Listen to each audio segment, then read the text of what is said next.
one, and the recording is in progress. Our live students, bear with me for just a minute. Let me welcome those who are watching this as a recording. Thank you. Thank you so much for joining us, and appreciate you wanting to watch. And what we just did was we just did a little icebreaker. That's one of the things that we do for our live students. If you ever want to be a part of the live Bible study, please get a hold of the church office, and we'll let you know how you can join the live Bible study. To everyone, or to our recording one, also, we're in session 6. This is wandering. One word sentence, one word description, wandering. That's what we're going to be taking a look at today. So for everyone, whether you're looking at this as a recording or you're live right now as a student, last week we saw how the story of the commandments and the covenant helps draw our hearts closer to God. The motivation is love, and God gives us commandments and covenants for our well-being. This week, we are going to look and see how God loves and protects the wandering Israelites despite their attitudes and their actions.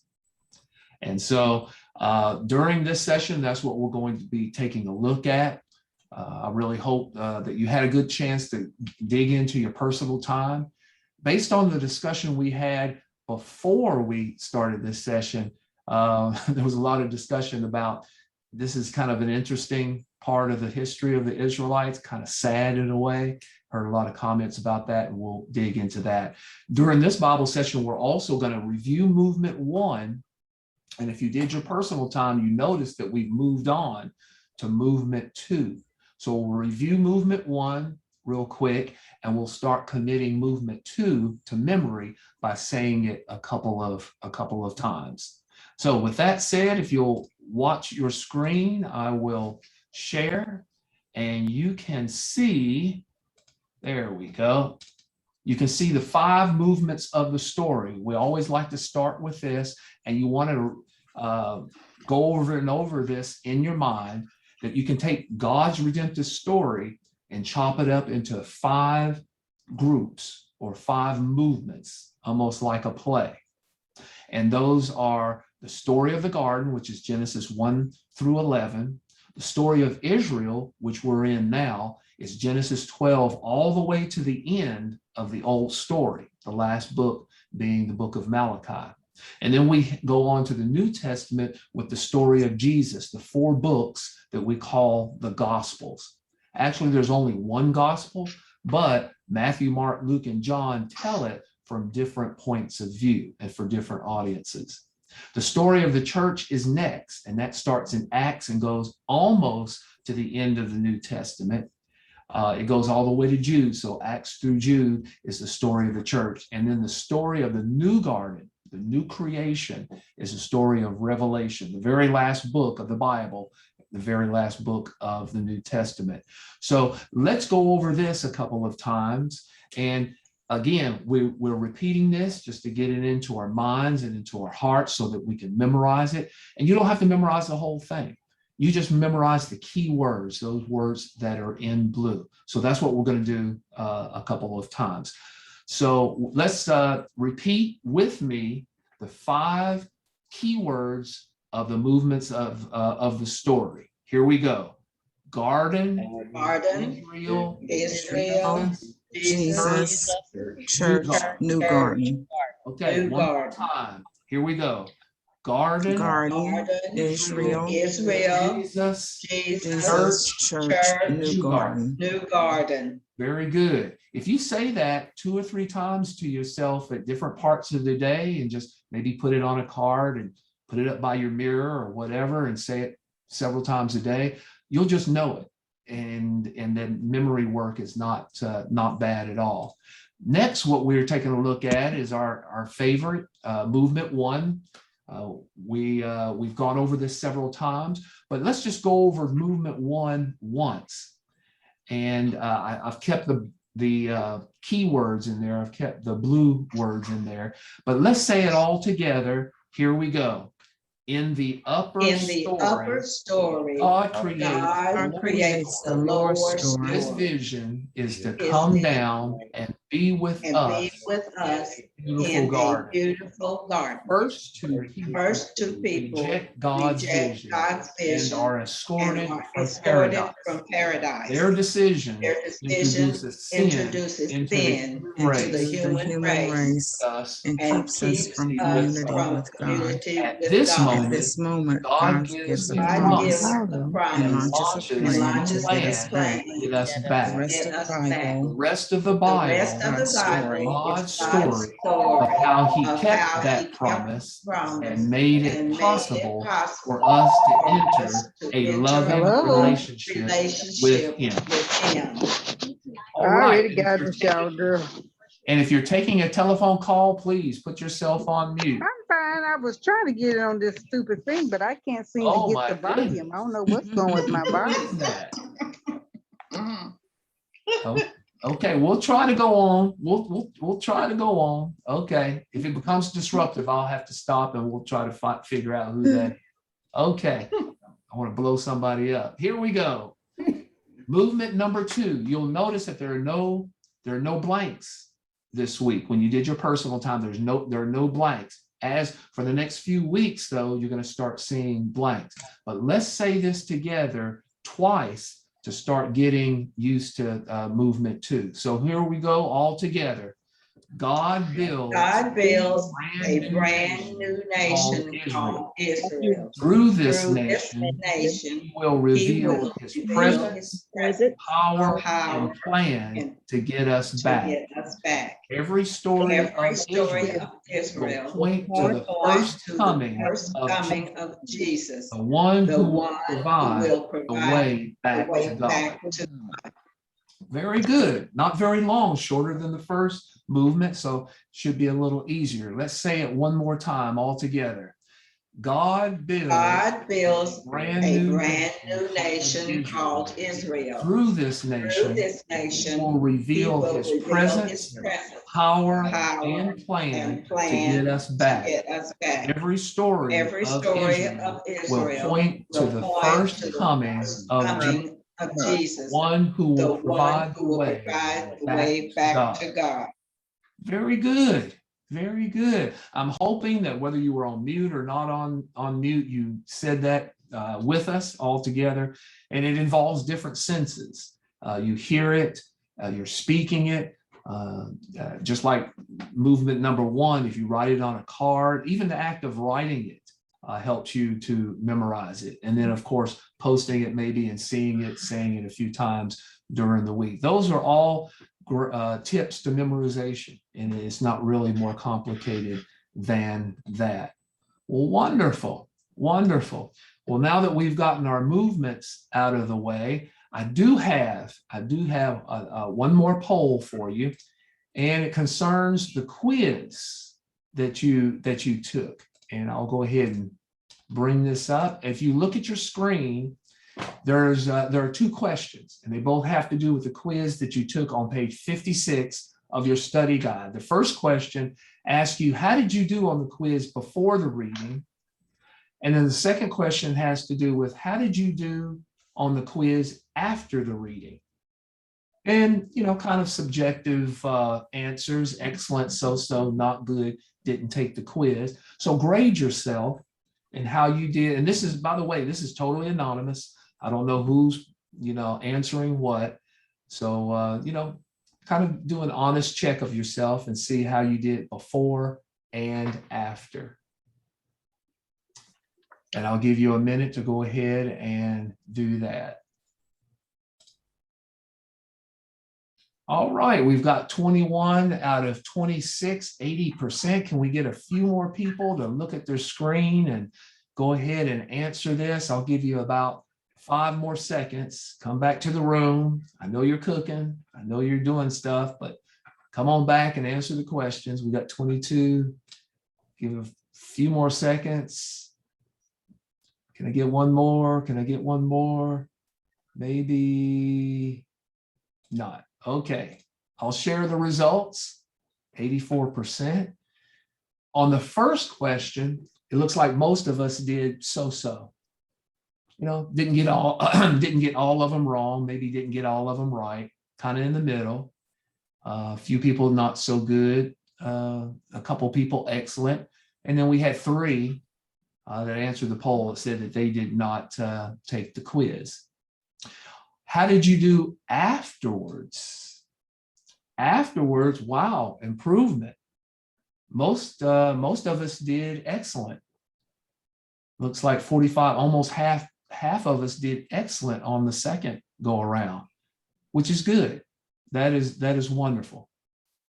So it looks like that most of us improved on that second taking of the quiz versus the first taking of the quiz. So that's called learning. That is wonderful. Well, thanks for indulging me in that. I'm always curious to see if there's improvement, if in the knowledge part of it, you know, maybe facts and figures and kind of catching some of the basics, if that is improving. Wonderful. Thank you for taking that poll. We're going to take a look at the video now, and you can take notes in the video.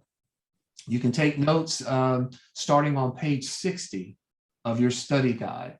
Page 60 at the bottom, you'll see some bullets, and they actually continue, I think, with a couple on the next page also with a couple of bullets. And if you listen carefully, you can fill in those blanks. And if you don't get all the blanks, the answers at the end of the session, end of the chapter in the study guide. All right, so I'm going to go ahead and cue up the video. I learned some great lessons last week. I actually learned something I didn't know last week, kind of a technical behind the scenes type thing. So hopefully we don't have the same challenges this week as we had last week. But I'll go ahead and cue it up, and I'll share the screen. And I always like to remind you to adjust your volume. Depending on your device, you may have to turn up your volume or turn down your volume. And let me double check something here. Okay, great. And again, page 60 of your study guide.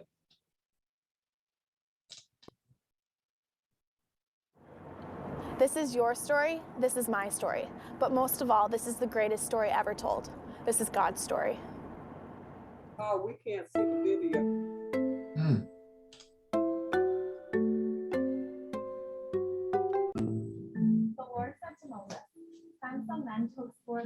Okay, you cannot see the video. All right, we'll try this. We'll try this again here. There we go. How's that? Yes. Okay, thank you. You can help us. Hard to find.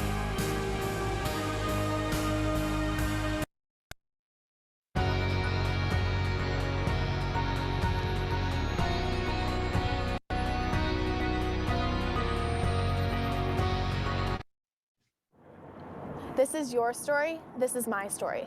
But most of all, this is the greatest story ever told. This is God's story.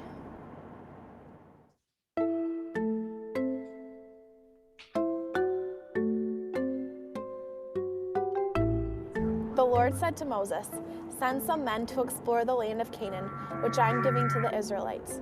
At the end of 40 days, they returned from exploring the land. They came back to Moses and Aaron and the whole Israelite community at Kadesh in the desert of Paran. There they reported to them and to the whole assembly and showed them the fruit of the land. They gave Moses this account: "We went into the land to which you sent us, and it does flow with milk and honey. Here is its fruits, but the people who live there are powerful, and the cities are fortified and very large. We can't attack those people. They are stronger than we are." And they spread among the Israelites a bad report about the land they had explored. They said, "The land we explored devours those living in it. All the people we saw there are of great size. We seemed like grasshoppers in our own eyes, and we looked the same to them." The Lord said to Moses and Aaron, "So tell them, 'As surely as I live, declares the Lord, I will do to you the very thing I heard you say. In this wilderness your bodies will fall. Every one of you 20 years old or more who has counted in the census and who has grumbled against me. Not one of you will enter the land I swore with uplifted hand to make your home. For 40 years, 1 year for each of the 40 days you explore the land, you will suffer for your sins and know what it is like to have me against you.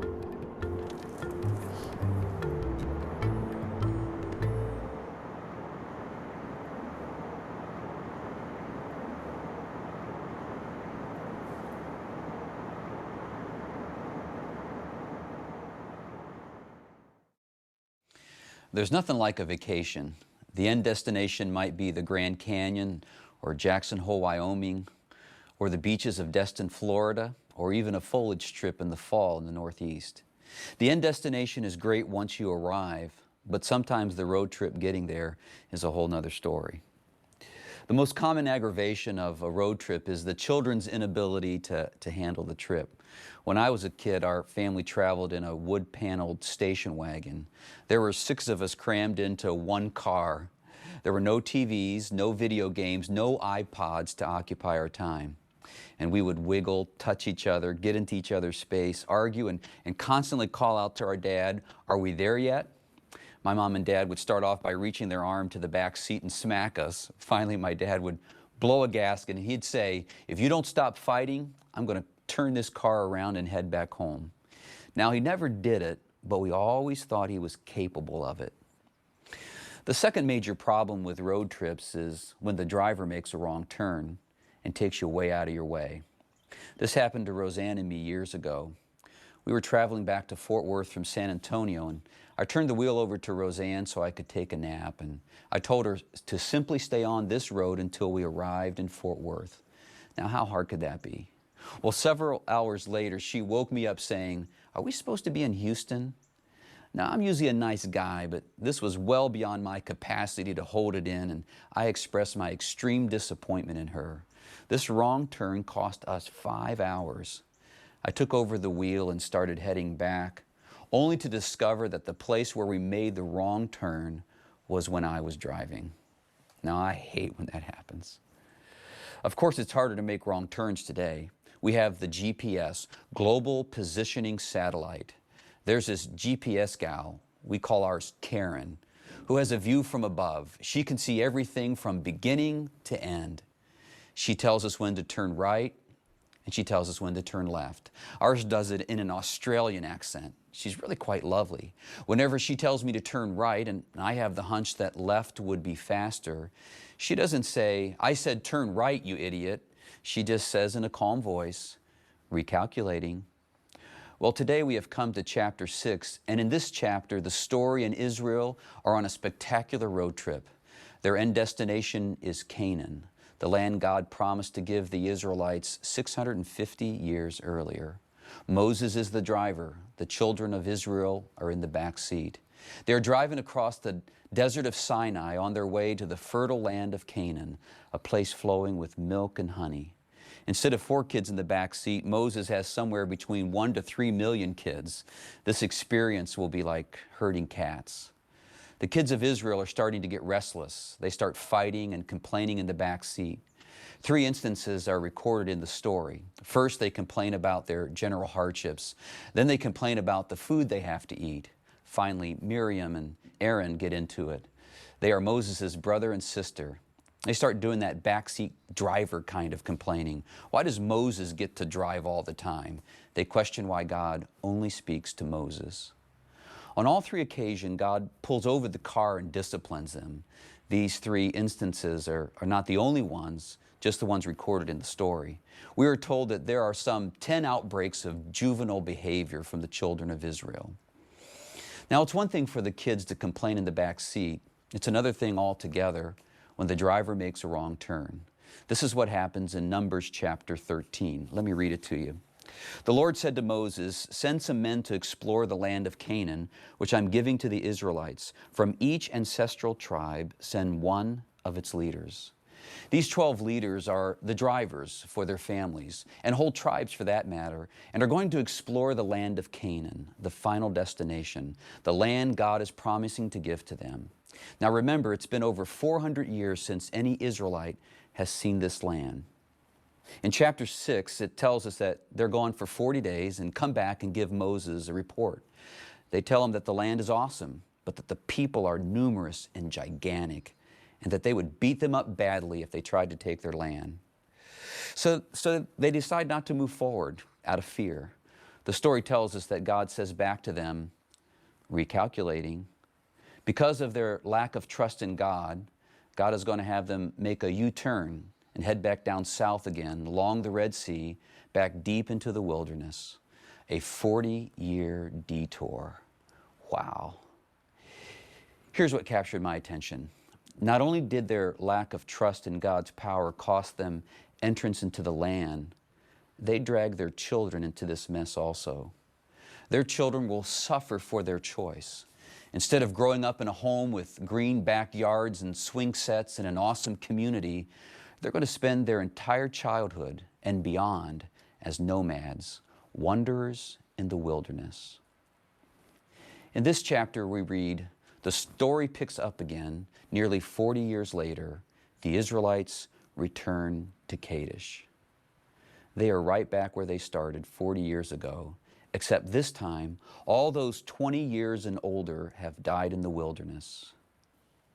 Moses gathered this new generation of Israelites around them, and he tells them that they have a fresh opportunity to trust God, unlike their parents. That they need to recognize that God is leading them with the ultimate GPS, God's positioning satellite, and He can be trusted. They have a choice to make on whether they're going to take the turns that God instructs them to take, and they must keep in mind that they are not in the car alone. In the back seat are their children, who will be affected by their decisions, just like they experienced when their parents were at the wheel. Our life is like a road trip. God wants to lead us every step of the way from His GPS. God sees the picture from the upper story, and He wants the very best for us. And He wants us to make it to the final destination. He wants us to enjoy the journey. But we have to trust Him. When He calls out left, we need to go left. When He calls out right, we need to go right. When He says stop, we need to stop dead in our tracks. When He says go faster, we need to put the pedal to the metal.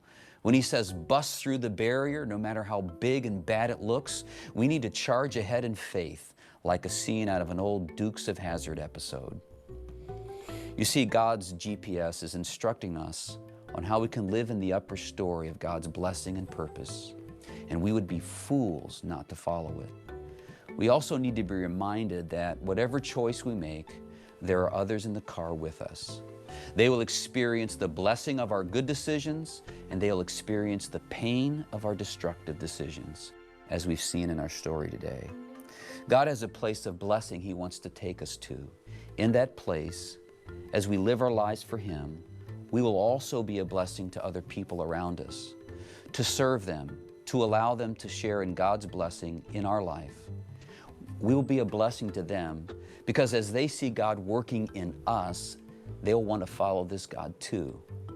But to get to this place, we must trust Him.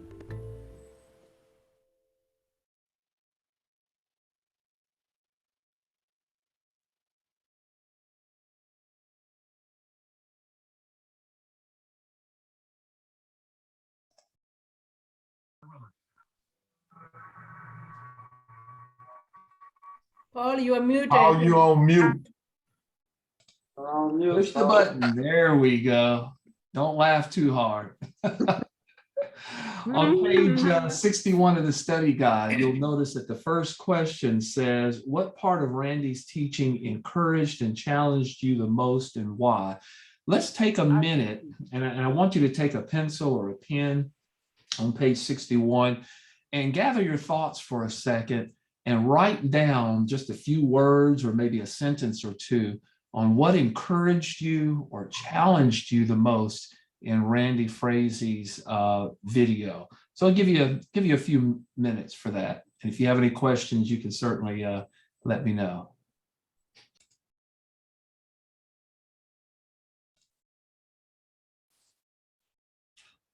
If you look at your screen, I've asked everybody to go ahead and unmute themselves. Let's have some people share what they wrote down, what part of Randy's teaching encouraged you most and challenged you the most, and why. So who would like to go ahead and share what they wrote first? I'll share. Okay, please. What really touched me is that our life is like a road trip, that God is guiding us, and we must charge ahead in faith, because many times things are in front of you, but you're either afraid or you don't think it will work. So you second guess yourself. So that really, just having faith that God is really guiding us, and just listen and do what God wants us to do. Okay. Yeah, that metaphor of God is like a road trip. Road trip. Mhm. Yeah, really kind of helps put things in perspective, doesn't it? Yes. Mhm. Okay, thank you, Margaret. You're welcome.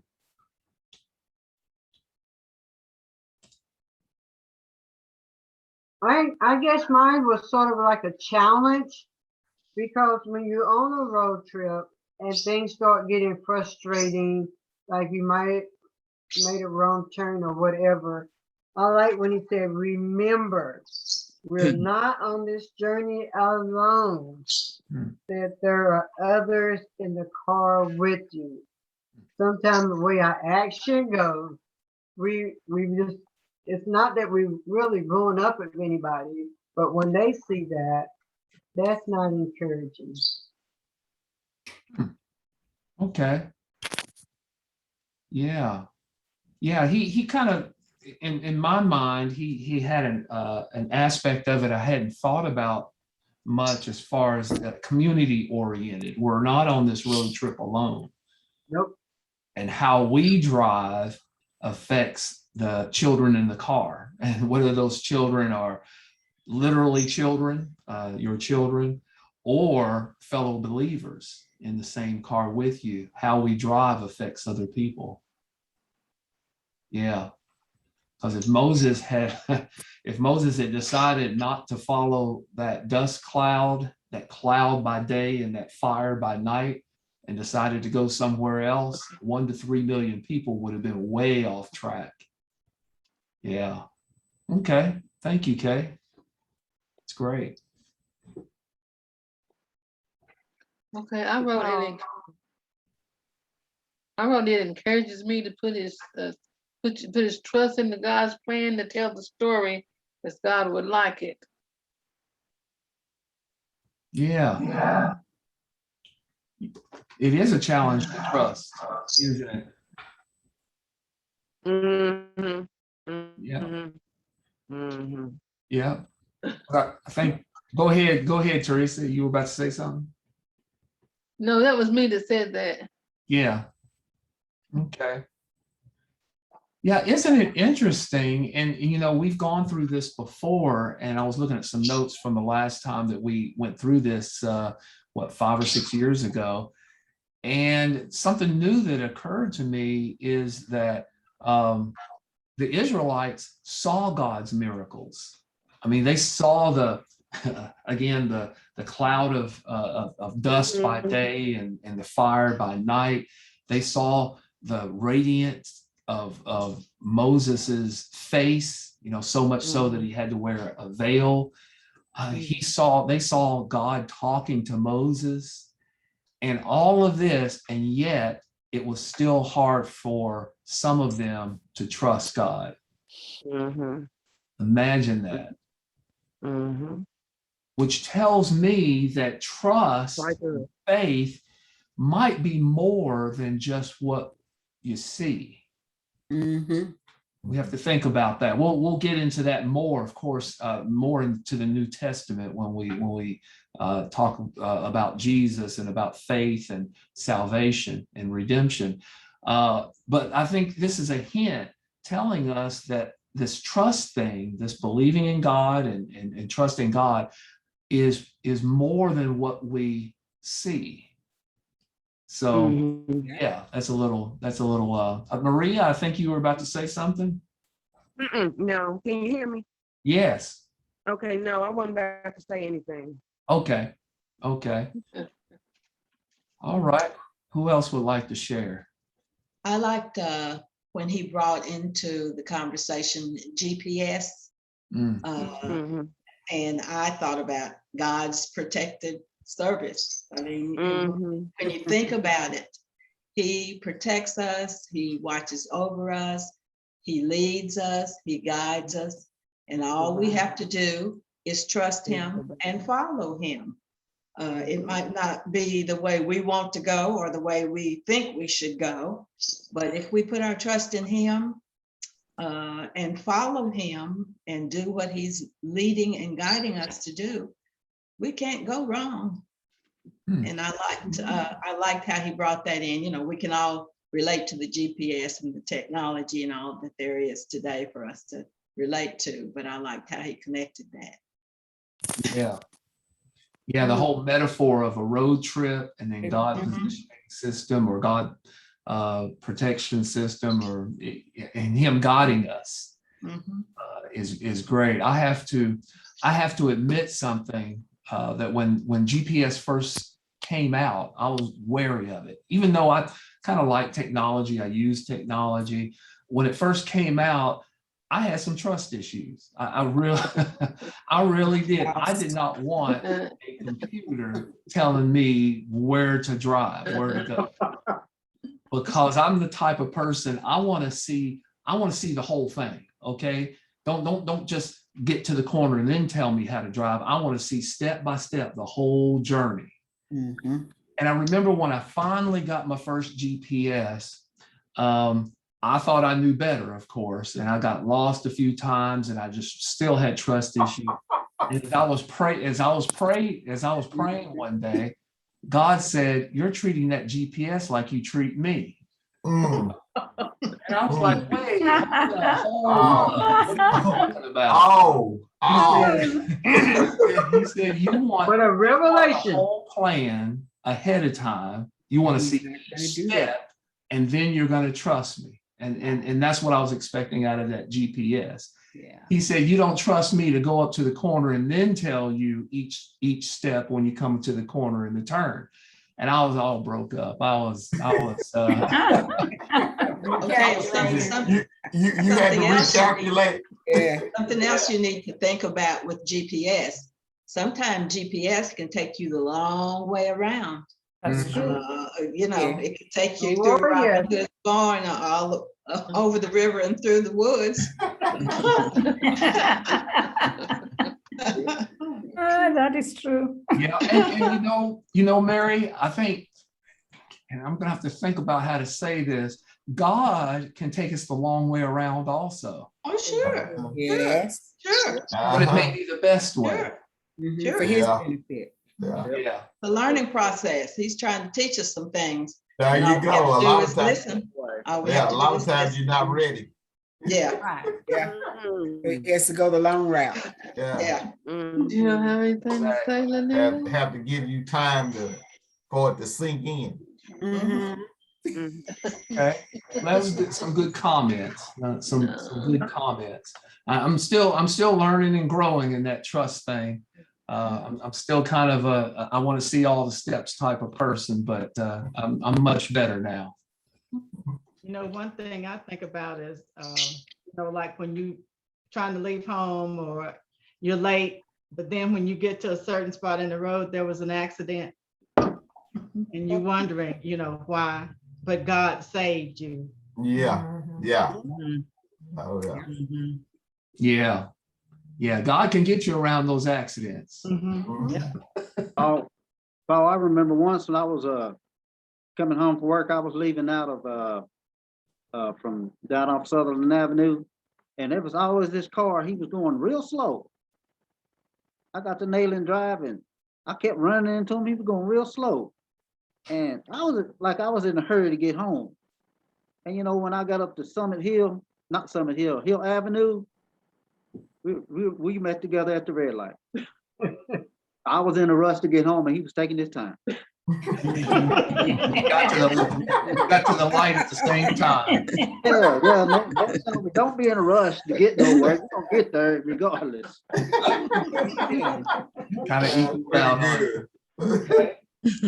Okay. How about one more person share what you what was particularly encouraging and challenging about what Randy Frazee said? I like the fact that he said in his last statement that learning how to trust God and following along with God's plan make you a blessing to others. So I guess it ties in with what Kay said also about you not being in the car alone. You're in that community. So other people see how you're living, and your life can be a statement that will help other people comply with God or want to live with God. Yeah. Yeah, that's good. That's good, Denise. Thank you. Thank you. Yeah, he's and we have to remember also that, you know, God is dealing with people. We saw a lot of individual, you know, little stories about he punished this person or that person or whatever, but he's primarily dealing with the Israelites as a people. And if we pull back to the upper story perspective, we really see we see the lower story stuff churning, and we see their actions, we see their attitudes, but in the upper story, it's amazing how God still loves and protects them. And that just really is amazing to me. That really is.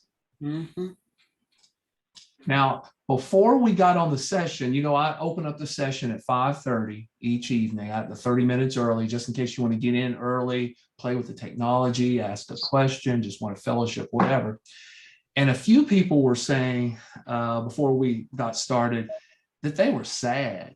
This session, this session kind of had them a little bit sad, looking at the Israelites and what they went through and everything. If you would, a couple of people share what your thoughts were. I'm trying to remember specific phrases and stuff, but share with us why you're kind of sad in this session, this part of the story. I'll start. Yes, Linda. I mean, yes, he protects us, but he also punishes punishes us. Yes. And it was Moses. I guess I just felt bad for Moses that, you know, that he didn't allow him to make it to the promised land because of one mistake. And I've read and I know why God punished him after that one mistake, but it just, I felt like he could have given him another chance, just where he gave all the others so many chances, you know, and just, but Moses was above the others. And I guess that was the reason why. So he, instead he of, let him live a little bit longer than Aaron, because Aaron, You're right. he went fast. Right, he But did. Moses lived quite a few more years, and Right, yeah, so he did. he still had confidence in him, but he didn't forget, you know, like parents say, I'm going to remember this. You think I'm going to forget, but they don't forget. Right. So when it came down to it, he was doing better, but then he still had to reap the non-benefit of not following. Right. Yeah. I thought it was more like he was frustrated, not that he thought it was coming from him instead of from God. I felt like he was more frustrated with the people at that point. And that's why he did. He struck it. Didn't he tell God to just kill him? He still knew better. Yeah. That's true. But Yeah, it was.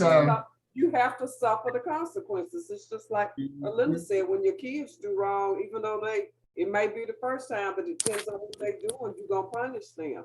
Yeah. And also, like Linda said, he lived a long time, and then he was special because he's buried somewhere that nobody know where he is. And Yeah. you find out that Satan tried to find out. He's tried several times. But Yeah. And one So he thing, was special, but he had to show the people, if you don't mind and don't obey, just like I'm gonna punish Moses, and he's a special person. So if I punish Moses, imagine what I'm gonna do to you. Mhm. Okay? That's Yeah. why they wanted. Right. one thing we I understood all that, and the reason why I said this is my sad part of it is that I can relate wholeheartedly to the situation. Even it did cost me a consequence, and why it cost it. That part I understood. It was just that boiling point that everybody gets to. Not that you. It's like you just flew off the handle. Didn't really mean to, but just at that desperate moment, how people just come together and how this stuff started. You often say things that you can't Regret. Yeah. can't take back. I just Right. can relate to him. That's why I like to move away from that point to because I said the people always come in about food. It was always like food and water. Food and water. The same old thing. God provides, they ate, they drink. They didn't complain about heat, the cold, the nothing until the spies provided. But other than that, I can feel his frustration, and I hated it that he even prayed for them when they were bad, that God would not take them off the earth. I mean, he was always an intercessor, and he loved God, and he loved the people. And And that, so yeah. and we have to remember that ooh, excuse me. Bless you. I sneezed in my elbow, notice that. But we we have to realize a few things. The first thing is the Bible does not record everything that happened. And so we have to keep in the back of our mind, there may have been some other situations in which Moses was frustrated, mad at God, even sinned against God that were not recorded. Yeah. So to say that was his only time that he disobeyed God or rebelled against God, I'm not sure we can say that 100% certain. Yet the author of the Bible in telling the story of the Israelites gives us the impression that Moses was pretty good. He didn't really sin that, but he didn't rebel against God. And so it does kind of jump out in the narrative that he struck the rock instead of speaking it. And all of a sudden, he gets punished, and it's like, whoa, hold up, God, give him another chance. Let him get in. So we do get that in impression. Yeah. So we have to keep those two in mind and think that, the author is trying to tell us something, and maybe the author is trying to tell us that leadership has a different standard when it talks about rebelling against God, when it talks about getting frustrated with people. And so that might be a lesson right there. But I like what you said, Linda, about, I think you mentioned something about judgment. And that's something that we have to keep in mind. We have to keep in mind two things at the same time. It causes attention a lot of times. God is love. And he loves us, he protects us, he wants the best for us. And, when we think about outside of Christianity, most people get that. God is for people, he's not necessarily against people. However, the other side of that coin is God is a just judge also. But his character is so holy, his character is so sinless that he has to punish sin. He has to be a judge. And we see that in the wanderings of the Israelites at this point, that he judged some individuals. Some people just fall down dead. Whole groups of people were swallowed up by the earth.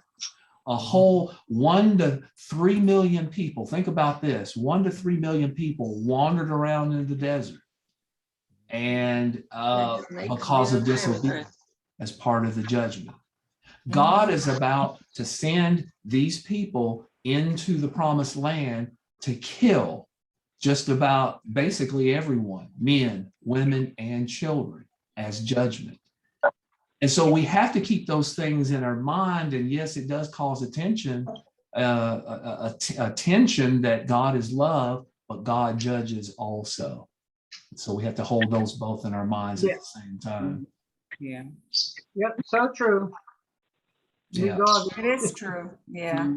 Yeah, but good observations, and I can tell from the comments, from the observation, that you all are getting into it, that you all are almost living the narrative. I just laughed when before the session people were saying, yeah, I'm just kind of sad. I mean, it's almost like you're getting into a soap opera. It's like, oh, I can't believe she did that. And, I can't believe he left her. And that's a good thing that you're getting into the story and you're really understanding what's going on. And that's great. The key thing, and I'll leave with this, and we'll leave with this. The key thing to the story and understanding the lower story is to look at the lower story from the perspective of the upper story.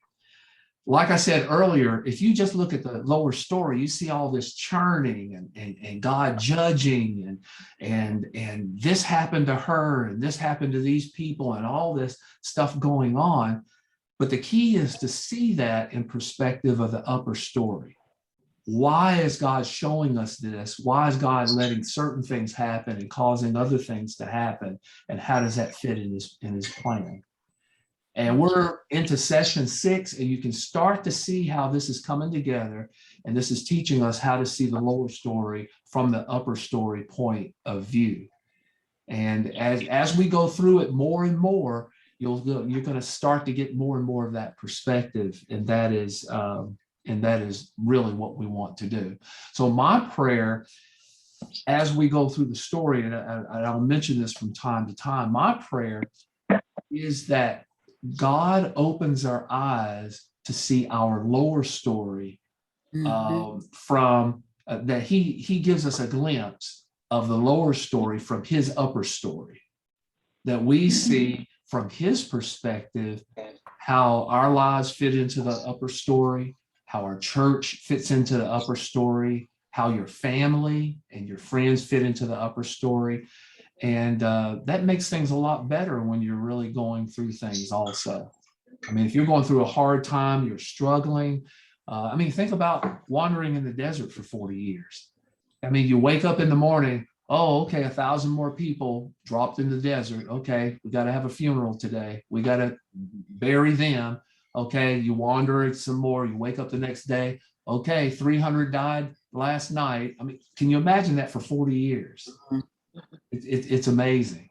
It is amazing. But if you go through those struggles and you have the upper story perspective, then you can see where it fits in the plan. And you can see that there are other people around you. You can see God's promises, and you can have some hope and you can have some perseverance. So it's great. Everybody's getting into the story. Thank you so much. I want to encourage you again to get a reading partner that you can touch base with at least once, maybe even 2 or 3 times during the week. And hey, how you doing on your reading? Well, I'm behind. Hey, we'll get caught up, get some encouragement. Maybe discuss some of the part of the story and ask questions, but get a reading partner that you can go through the story with, and that'll encourage you to get through the reading.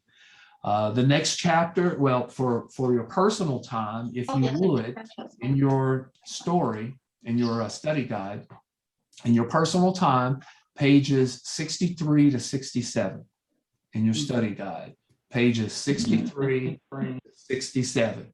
We're coming into, this was kind of a hard one, and I have to agree with a lot of people that said, this was kind of a hard session, what the Israelites were going through, and just kind of gut-wrenching in some ways. Now we're coming into the promised land. Now we're going to, as somebody said who's going through the story I was talking with, now we're going to kick some butt. Excuse my language sorry if that offended anybody, but now we're going in and getting some things done. And this is kind of an exciting time.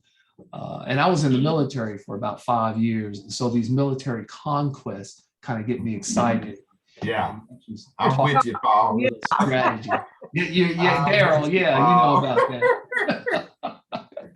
And it's interesting, and maybe I'll share this if we have time next week, but you know, the Bible actually talks about part of the strategy that they took to conquer the promised land. And I remember after I got saved, the first time I read that with my military background, it's like, oh yeah, okay, yeah, that's Sun Tzu, Art of War, and they did this and they did that. And I was just, you know, kind of nerding out on that. So that was kind of fun.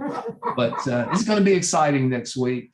And make sure if you have any questions, please feel free to text me, to email me, or to call me. I've already had a few people doing that, and I'd love to connect with you if you like. So any last minute questions or comments before I pray for us to dismiss?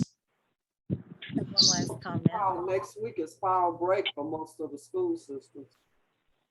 I'm sorry, say that again, Z. Next week is fall break for most of the school systems. Okay.